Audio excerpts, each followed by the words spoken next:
Good evening, everybody. It's David Schlotthauer here, and welcome back to another detailed tropical weather outlook and discussion for Tuesday, October the 17th, 2023. In today's detailed discussion, we are very concerned about Invest 94L, as this could now become, or likelihood of becoming, our next named storm. This would be Tropical Storm Tammy. As I said in previous videos, this could now even become a hurricane on the approach to the northern Leeward Islands in the next 5 to 7 days. So in today's update, we are going to break down all those details of what you need to know about 94L. Looking at the latest 7-day graphical tropical weather outlook from the National Hurricane Center in Miami, Florida, and as we can see here, we have an 80% chance of tropical formation on 94L in the next 7 days. This has been raised actually from 70% from yesterday. I didn't make a video yesterday. I'm very sorry about that. My car actually broke down, so I got stranded at the store for a couple of hours. So unfortunately, that's why I did not have an upload out yesterday, but I'm glad I'm back today, back to where I should be, tracking the tropics. So we really want to read this, okay? And I know reading this is all boring in games, right? But we really got to digest the detail on this system, because I'm telling you folks, wait until you see the intensity guidance. Not looking very good at all. So satellite images indicate that a broad area of low pressure located about 100 or 1,100 miles east of the Windward Islands has become better defined since this morning, and the associated showers and thunderstorms are also showing signs of organization. Environmental conditions are expected to remain conducive for gradual development, and a tropical depression will likely form during the next day or two while the system moves generally westward to the west-northwest across the central and western tropical Atlantic. Interests in the Lesser Antilles need to monitor the progress of this system. Additional information, including gale warnings, can be found in the high seas forecast issued by the National Weather Service. And regardless of tropical development, folks, we are looking at some pretty strong winds, some very heavy rainfall and flooding to the Lesser Antilles by the time we go into Friday into the weekend. So even so, this may not become anything significant. This could bring a lot of rainfall and a lot of inclement weather. The satellite imagery from tropicaltidbits.com really illustrates just how much better organized this system actually has become. We can see certainly some outflow that is trying to increase on the system. You can see the feathery white cirrus really trying to expand in all quadrants, but it is restricted on the western side of this system, and that's because we do have some shear that is encroaching on the system. We have an upper level low that is positioned over here in the eastern Caribbean, helping to shear 94L. But once that trough gets further away, we're probably going to have a very favorable environment, one that could favor explosive intensification. Potentially, some of the models do indicate that this could become a very strong system on the approach to the Lesser Antilles, including for the British and U.S. Virgin Islands in days to come. That's a look at the satellite imagery. Let's take a look at your numerical model guidance. To start things off, we're going to look at the Euro model, and then we're going to look at the GFS, the Canadian, and then our two most important hurricane models, which really go crazy with this system.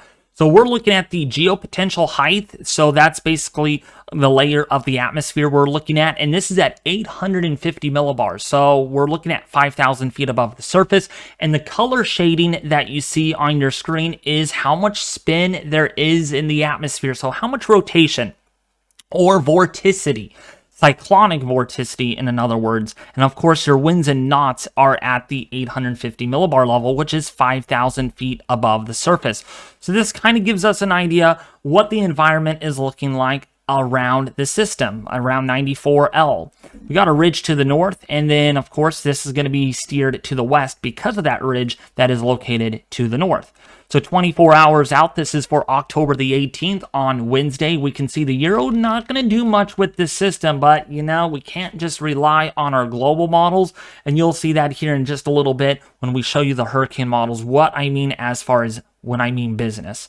Okay, so there's our ridge of high pressure. The Euro thinks this is not going to really do much at all. It's going to struggle. However, the GFS and the Canadians do disagree with the Euro, and that's why we are still thinking that this could develop into something pretty significant despite the low outcome on the latest Euro. In fact, did the 18Z run out? No, it's not rendered yet. So that's a look at the next 60 hours. Let's go forward in time over the next 2 days or 3 days, we should say. I mean, come on. Where's the system, Euro? Why are you not showing it? While the other models do indicate it, right? Let's look at the GFS model. This is the global forecasting system, or the US model that we like to look at. And here's the ridge of high pressure that is located. In fact, this is rendering right now. If I move out of the way, you can see 354 has not rendered just yet. So this is actually coming in new. This is the 18Z model run today. I guess uploading later than typical maybe have some benefits in today's update. But look at this. In a couple of days on the Euro model, in about 42 to 48 hours, I mean, look at that. That is a hurricane. No doubt at all. In 2 days from now, we could be looking at a hurricane with the ridge that is still to the north here. Now, even so this does become a very powerful system, it should miss the islands. Now, you just heard me say it should. Doesn't always mean it will. Okay, so there is plenty of model or ensemble guidance, or some of the members that do bring this over the islands. Even so, the deterministic, okay, this is what that model is. The GFS has its ensembles, just like the Euro has its ensembles. So the GFS is a deterministic model and not an ensemble. So we're only looking at one possible solution here.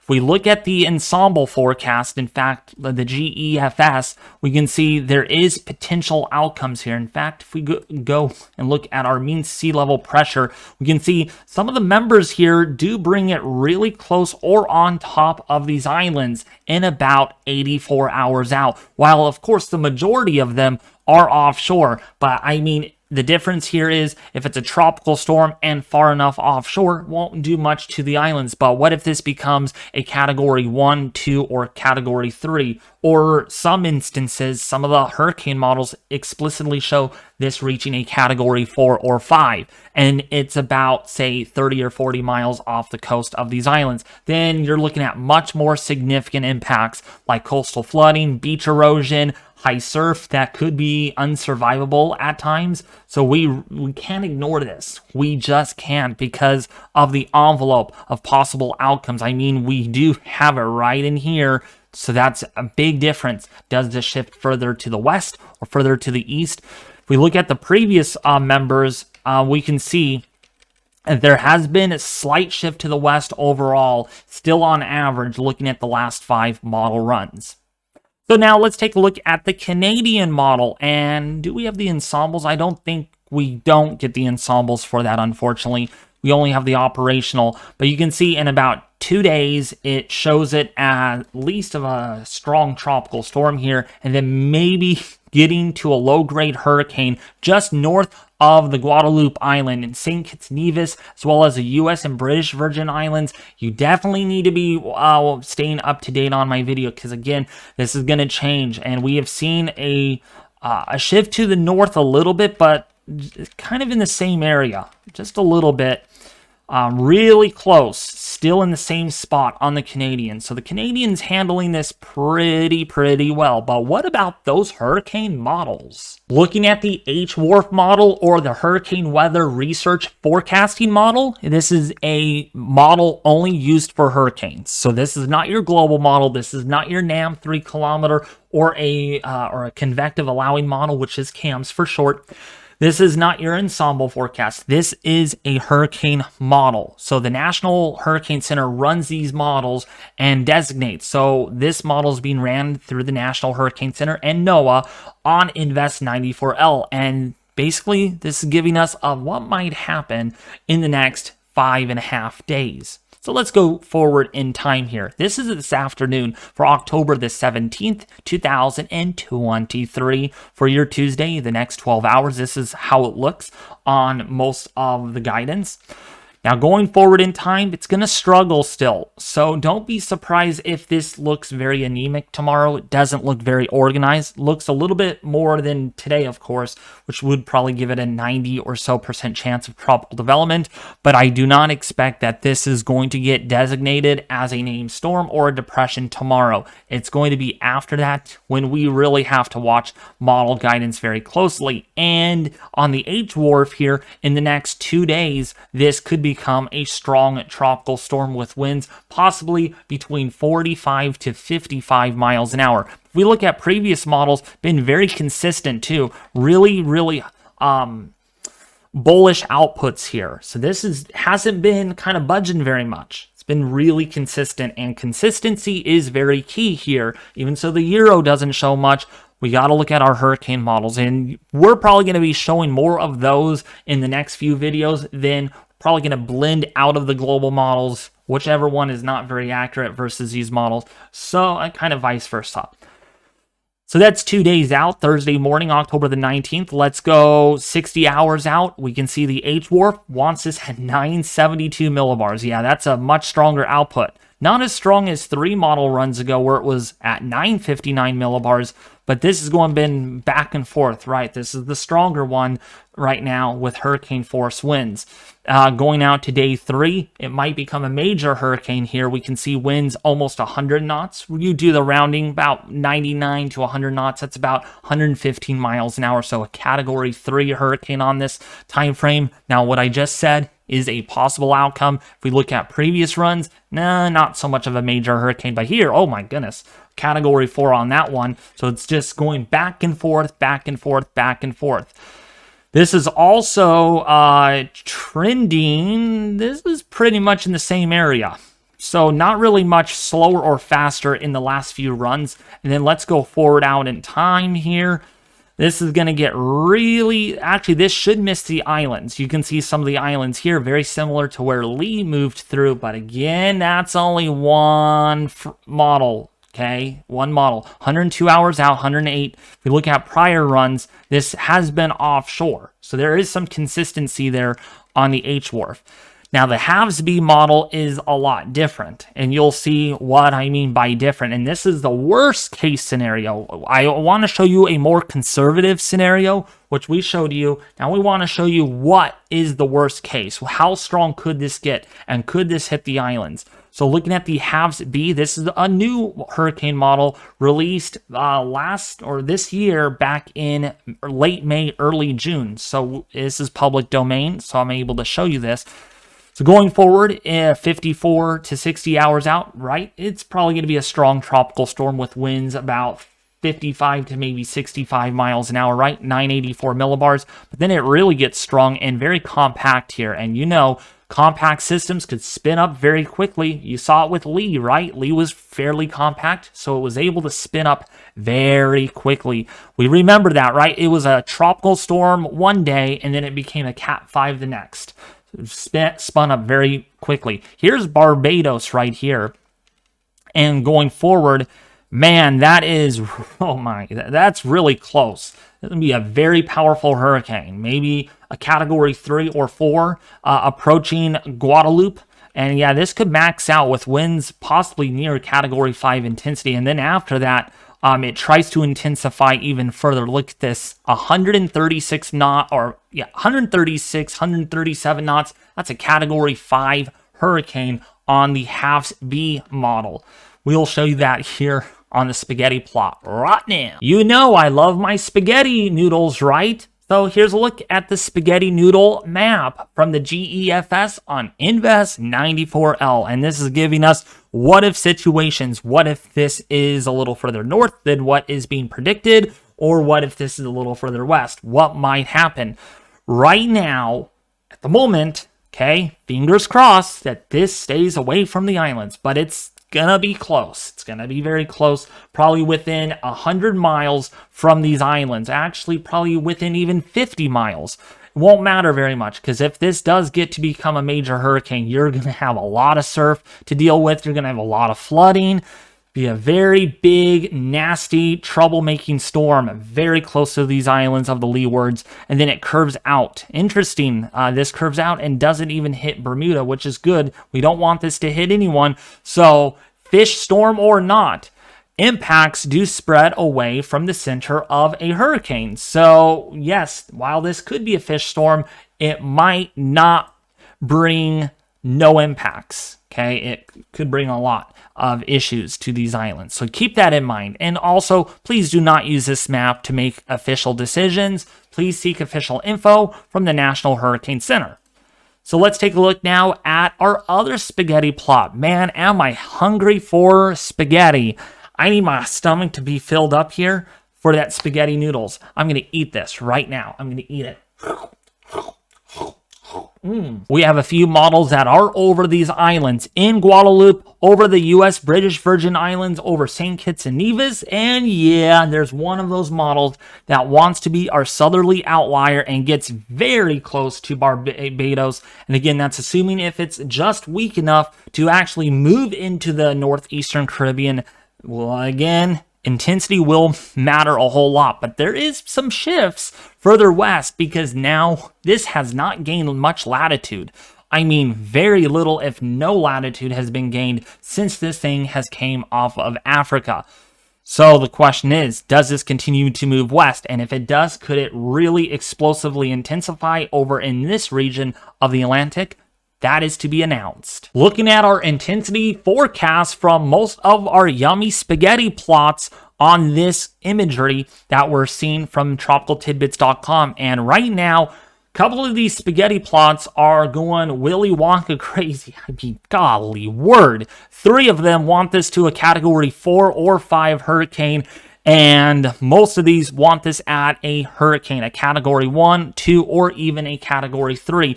Therefore, based on the intensity forecast, we're going category 5 on this hurricane. You know I'm kidding with you. My official intensity forecast has been raised from the last one, but not by much. I'm being a little generous here in my intensity forecast just because we have seen left or right, as in we've seen some of these models go, whoa, we're going crazy.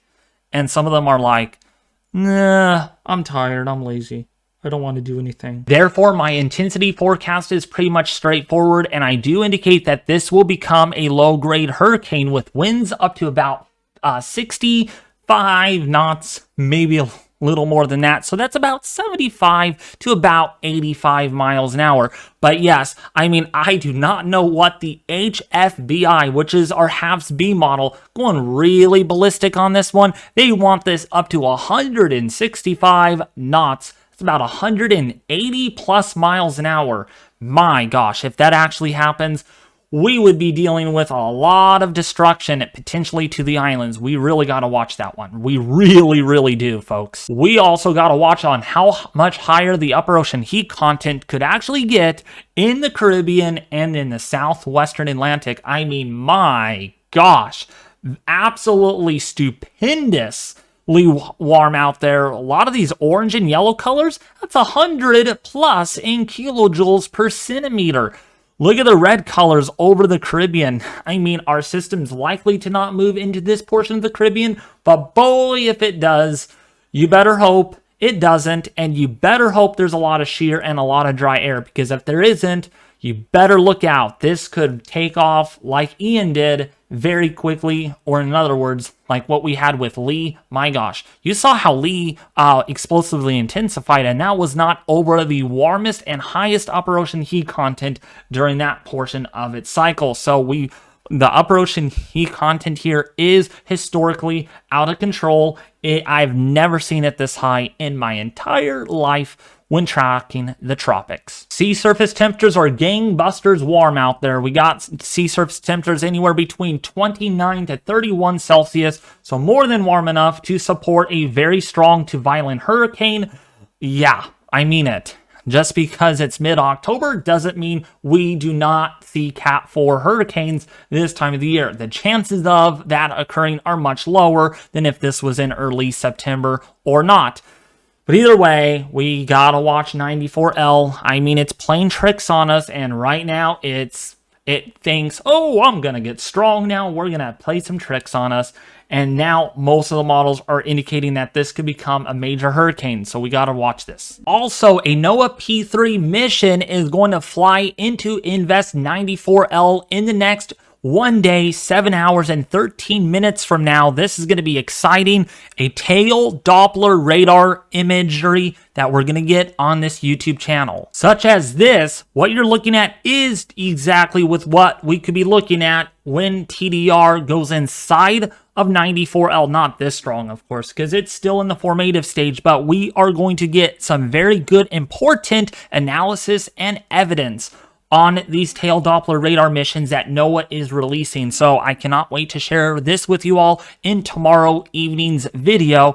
Probably going to upload this one a little late too. This one, of course, but the next one, because we want to get as much information and accurate as we can as possible. Well, that's going to sum it up for today's video. If you did enjoy it, please consider subscribing if you're new, hitting the like button, and sharing this video with your family and friends on social media. As always, I'll be back with you more tomorrow with another very important, urgent update on Invest 94L. Please do not miss it.